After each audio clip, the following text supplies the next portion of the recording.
স্টুডিওর grand opening এ থাকতে পেরে খুব আনন্দিত বোধ করছি। তার একটা বিশেষ কারণ হচ্ছে আমি যেহেতু একজন সঙ্গীত শিল্পী এবং আমি যে ধরনের গান গাইতে পছন্দ করি, সফট মেলোডি বা আসলে মানে একটু এজেড মানুষ যে গানগুলো শুনতে পছন্দ করে, এবং আমি নিজেকে সবসময় শাড়িতে প্রেজেন্ট করতে বেশি ভালোবাসি।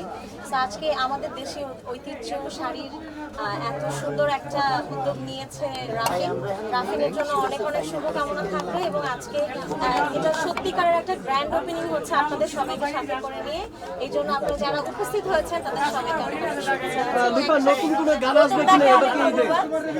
আজকে এত সুন্দর করে আমাদের সবাইকে এখানে এনে আপনাদেরকেও ম্যানেজ করছে, আমাদের আর্টিস্টদেরকেও ম্যানেজ করছে। তো এটা একটা বিশাল বিশাল বড় একটা ক্যাপাবিলিটি। লুইপা এবারকার নতুন কোনো গান আসছে কিনা আপনার? হ্যাঁ, ঈদ উপলক্ষে একটা গান আসতেছে।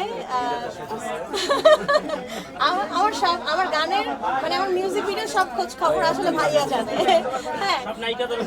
হ্যাঁ, বিকজ আমার চুরি ছমছম গানে যে নায়িকা ছিল, চমক ছিল, সেটা আসলে ভাইয়ারই প্ল্যান করা ছিল।